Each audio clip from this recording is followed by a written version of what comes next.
రేణిగుంట గంగ జాతర మహోత్సవాలు ఈ నెల 11 నుంచి 13వ తేదీ వరకు అత్యంత వైభవంగా నిర్వహిస్తున్నట్లు గంగమ్మ ఆలయ వంశపారంపర్య ధర్మకర్త సోల మల్లికార్జున రెడ్డి తెలిపారు.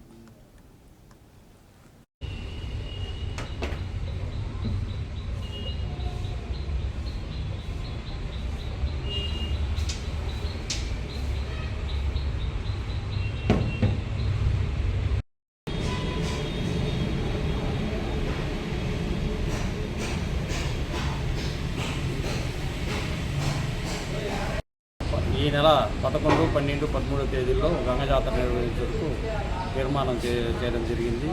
ఈ నెల 5వ తారీఖున గంగ జాతర చాటింపు చేస్తున్నాము. 5వ తారీఖు రాత్రి 12 గంటల పైన. అదేవిధంగా 11వ తారీఖు నుంచి రేణిగుంట గంగ జాతర మొదలవుతుంది. 11వ తారీఖున గరిగ ఊరేగింపు రేణిగుంట పట్టణ పురవీధుల్లో తిరిగి అమ్మవారికి కర్పూరార్తులు చేయడం జరుగుతుంది. రెండవ రోజు 12వ తారీఖు తెల్లవారుజామున అమ్మవారికి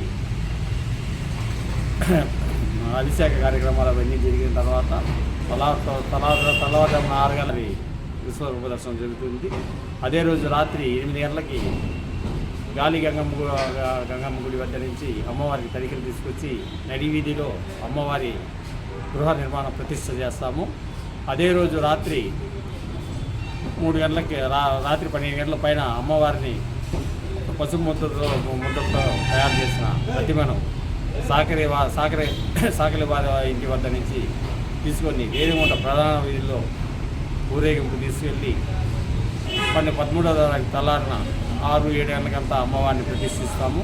ఆ రోజు మొత్తం అమ్మవారి విశ్వరూప దర్శనం నడివీధి గ్రామదేవత దగ్గర జరుగుతుంది. కావున రేణిగుంట ప్రజలు మరియు ఇతర జిల్లాల నుంచి వచ్చే ప్రజలు, ఇతర రాష్ట్రాల నుంచి వచ్చే ప్రజలు, రేణిగుంట ప్రజలు, రేణిగుంట మండల ప్రజలు అందరూ ఈ జాతరకి